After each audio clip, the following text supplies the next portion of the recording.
Oi, Manuel, eu não estou ansiosa para falar sobre a briga. Isso é uma conclusão sua, né? Só acho que eu tenho o mesmo direito de falar, como você deu para os demais, você também deveria ter me dado, né? Me chamado É, para mas, falar mas a e gente não tem tirar que. as suas próprias A gente tem conclusões. que colocar em Eu sei que teve consideração, outras vezes. deputada. A gente já entrou em contato com a senhora uma outra vez para a senhora dar uma entrevista aqui ao programa e a senhora desmarcou em cima da hora da entrevista, né? Verdade. Então, como a gente leu o posicionamento da senhora na rede social, não julgamos necessário lhe procurar. Mas como a senhora nos procurou, a gente está lhe abrindo o espaço. Mas como eu lhe questionei primeiramente, eu queria saber da sua leitura das movimentações partidárias nesse momento em que nós estamos vivendo. Olha, eu acho que tá tudo ocorrendo dentro da normalidade, como sempre foi. O que está me surpreendendo é que vários partidos estão fazendo as suas convenções cedo. Eu estava te escutando aqui antes. O Novo, né, já fez hoje, como você falou, mas é porque eles não fazem coligação, né? Então eles não têm essa preocupação. E a nossa convenção, a convenção do Partido Liberal aqui do estado, vai ser no último dia do prazo legal, dia 5 de agosto. Mas acho que está tudo ocorrendo aí dentro da normalidade, que todo período eleitoral sempre é assim. Me espanta que alguns já fecharam questão de vice. Você está me vendo? Sim, estamos lhe vendo. Não está aparecendo O para mais mim. importante é a gente não ter nesse momento. O mais importante é a gente ouvir a senhora, entendeu? A Tá, vou imagem, a continuar. senhora não Qualquer coisa, se precisa. der errado, tu me A fala. senhora não precisa se preocupar com a imagem nesse momento, só com a voz, que o Tá mais bom. É que importante é a deu gente um lhe ouvir. blackout e eu achei que tu não estava mais me ouvindo. Aham. Mas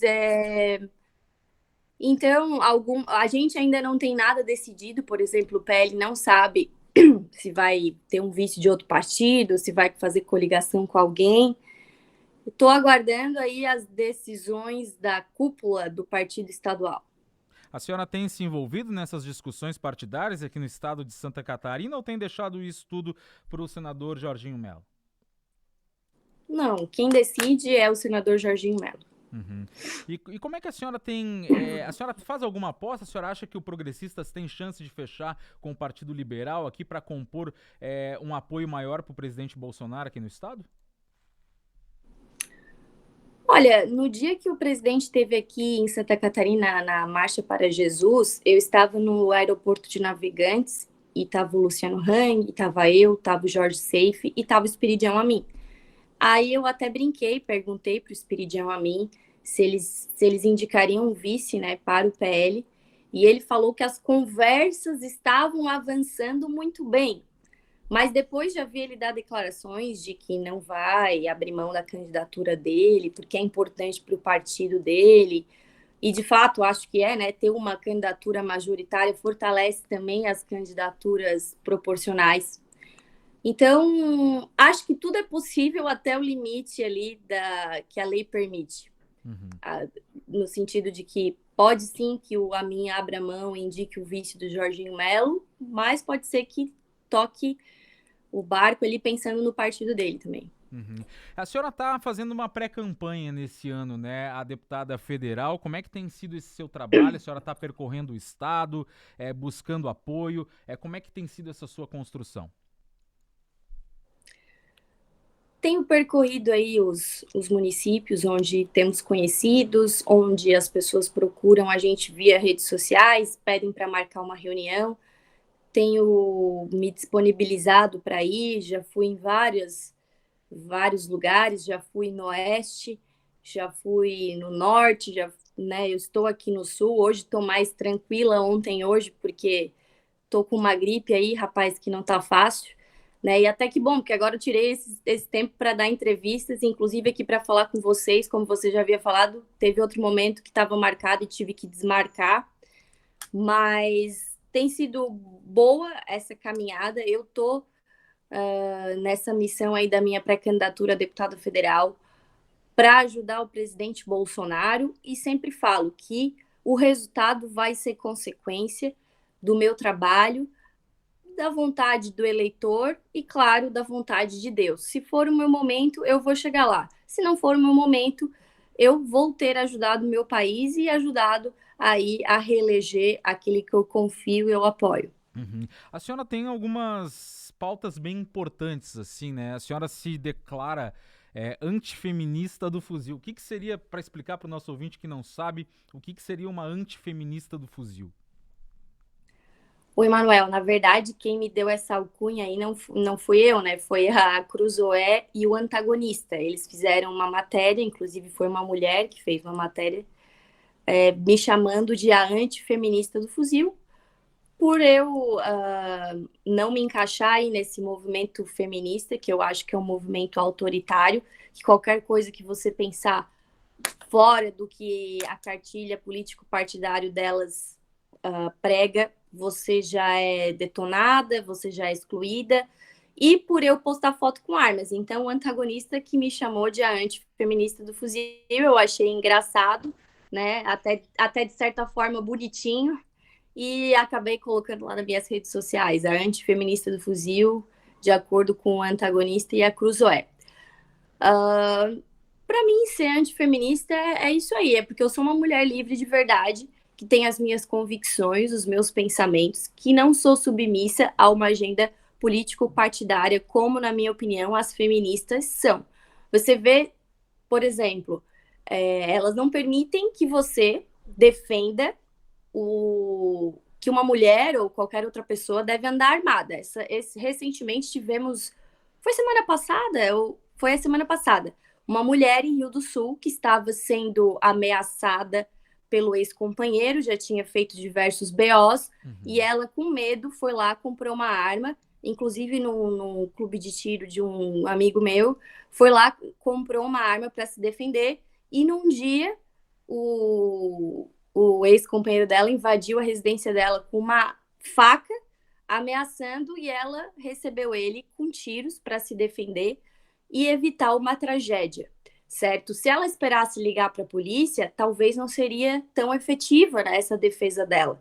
Então, eu acho uma hipocrisia, porque quando as feministas falam de estupro, de assédio, mas na hora de as feministas que estão lá no Congresso votarem para que estuprador tenha castração química, para penas mais severas, elas não defendem, Uhum. sabe? Então, para mim, é um pouco de incoerência nesse discurso delas e por isso eu me coloco contrária a isso. Uhum. Agora, a senhora é uma pessoa de posicionamentos firmes, né? E às vezes, quando entra numa briga, entra pra valer. O que que aconteceu naquela discussão lá na rede social com o deputado Gessé, com o deputado Daniel? Um desentendimento ali entre vocês três por conta de uma figura específica. Qual é o motivo da briga e da discussão? Então, na verdade, eu questionei o deputado Daniel Freitas no Instagram dele. O Gessé entrou de graça nessa discussão aí, não tinha nada a ver com ele, eu nem mencionei o nome dele, né? E até uma vergonha, eu acho, para dois marmanjos que têm mandato ficar ali discutindo comigo, porque, Emanuel, eu não tenho mandato, certo? Sim, Eles sim. estão, parece, assim, muito preocupados com a minha existência, né? Ou como diria o Gessé falou a todo momento na entrevista que ele deu para ti, que ele não queria me ofender, mas ele me chamou de histérica, ele me chamou de descontrolada por várias vezes, ele me chamou de mania de perseguição, e eu até não me admiro que o Gessé fale tudo isso de mim, porque ele é uma figura assim que, por exemplo, ele recebe condenados, né, na justiça e diz que a história do cara é intrigante. Né? E em nenhum momento ele se preocupou, porque eu falei internamente com o deputado Gessé Lopes e também com o deputado Daniel Freitas acerca da história lá daquele cara que está na foto com o presidente, né? Que o cara já me ameaçou, que o cara fez de tudo para denegrir a minha imagem naquele blog dele. Inclusive, o deputado Gessé Lopes confessa que pelo motivo de ele não gostar de mim, de ele ter um desentendimento comigo, ele usa aquele meio de comunicação dele para me atacar e para me ofender. E o deputado Gessé Lopes já começa errado quando ele fala que ele está no meu gabinete, mas ele é imparcial para escrever aquilo que ele quiser no blog dele. Você acha, Emanuel, você que trabalha num veículo de comunicação, eu que sou jornalista de formação, que se você tem um cargo comissionado dentro de um gabinete de um deputado, você é de fato imparcial para escrever aquilo que você quer? né? Vamos se respeitar. A gente sabe o que significa imparcialidade, né? Então, a partir do momento que você está lotado dentro de um gabinete de um deputado, você não é imparcial. Então, eu só fui questionar, porque isso já tinha rolado internamente, eu já tinha explicado para o deputado Daniel Freitas e para o deputado Gessé Lopes, né? E eles insistiram. Inclusive, na sua fala, Emanuel, você fala que eu tento influenciar quem cada um leva no gabinete do presidente, Não, né? eu Isso não não é falei. verdade. Nós só cuidamos. Eu questionei Isso, isso ao deputado Gessé Lopes se a senhora estava sim, de tentando maneira irônica. influenciar. Não, não sei se é de maneira irônica ou não, não me lembro agora, mas se a senhora estava tentando. Foi É a que minha a impressão. senhora já veio armada para a entrevista. Acho que a senhora tem que respirar um Não, eu pouquinho. tô desarmada aqui, eu tô Não, desarmada, fica mas eu acho que a tranquilo. senhora tem que respirar um pouquinho, porque a gente está abrindo espaço para a senhora explicar o seu posicionamento. Né? Como eu poderia não ter aberto, porque eu já tentei lhe entrevistar outras vezes aqui na Jovem Pan News, a senhora desmarcou a entrevista, né? E eu li o seu posicionamento aqui no programa. Então eu poderia não ter lhe dado espaço, mas eu achei por bem lhe dar o espaço, acho que a senhora Qual o poderia posicionamento? o que a senhora escreveu lá na rede social na discussão entre eles, Ah, entendeu? tá. Então acho que a senhora poderia utilizar melhor desse espaço, em vez de atacar o âncora ou fazer ironias para o âncora, para explicar. O que eu questionei ao deputado se a senhora tentava influenciar quem o presidente Bolsonaro recebe no gabinete dele em Brasília. E aí eu lhe questiono isso. A senhora tem essa influência de dizer para o presidente quem ele deve receber ou quem não deve receber? Oi, Manuel, obrigada pelo espaço, né? Vou te agradecer mais uma vez, mas quem decide o que eu falo no espaço que você está me dando sou eu, Mas de certo? maneira Dito adequada. isso, De maneira então adequada. deixa eu Não, falar, por favor, eu deixa eu estou lhe falar. dando espaço. Acho que a senhora só tem que ser mais justa quando está se referindo Não, diretamente a mim, eu especificamente. achei que você foi irônico, Manuel. Se você falar, se você ouvir de novo, quem sabe você vai ver, né? E você tem meu telefone, você poderia ter falado comigo também. Esse é uma maneira, eu sempre me dou bem, tá? Tenho um bom relacionamento com a imprensa, então É bom que mantenha vamos mesmo, pra gente respeitar manter nesse um sentido. respeito, até porque eu lhe É, respeito e lhe admiro, então, inclusive. isso. Então, o que que acontece? Eu não influencio em nada, mas o que que a gente. Muitas pessoas me pedem, por exemplo, para estar com o presidente Bolsonaro, né, lá em Brasília, para estar. E eu sinto uma responsabilidade imensa quando eu levo alguém até o gabinete do presidente Bolsonaro. Porque se alguém amanhã pode ser alguém que cometa alguma coisa, algum crime, alguma ameaça, qualquer porcaria a pessoa pode fazer e essa responsabilidade vai cair sobre as minhas costas. Uhum. E da mesma, é só uma, como é que eu vou dizer? Uma questão de tentar proteger o presidente, porque você sabe que tudo é culpa dele, Sim, que sim. tudo falam, né? Por exemplo, um apoiador do presidente Bolsonaro fez tal coisa, um apoiador do presidente Bolsonaro fez outra coisa. E essa figura que eu já tinha falado para o deputado Daniel Freitas, para o deputado Gessé Lopes, que tinha tratado comigo de uma maneira não legal, que tinha feito ameaças, né? Coisas sérias, falando inclusive da vida pessoal do meu marido, uma coisa bem baixaria mesmo, baixo nível. Inclusive, depois daquela publicação lá que eu fiz, foi até bom que foi feito publicamente, porque muitas pessoas vieram até mim falar, ô Emanuel, Uhum. da polícia militar, falando, um policial militar me ligou e falou, Júlia, eu sou, como é que eu vou falar? Eu estou sentindo o que você está sentindo, porque esse cara ameaçou a minha filha e a minha mulher, porque ele tem um problema comigo, ele falou. Ele tem um problema comigo, e tudo bem ele ter um problema comigo, mas ele mandou uma mensagem para a minha filha e para a minha mulher, dizendo que coisas terríveis iam acontecer e a polícia militar investigou e descobriu que de fato aquele celular estava na casa daquele cidadão. Tu entende, Manuel? Então nós estamos falando aqui de coisas gravíssimas, gravíssimas. E eu fico triste sim que o deputado Gessé Lopes, né, vem aqui para o seu programa, certo?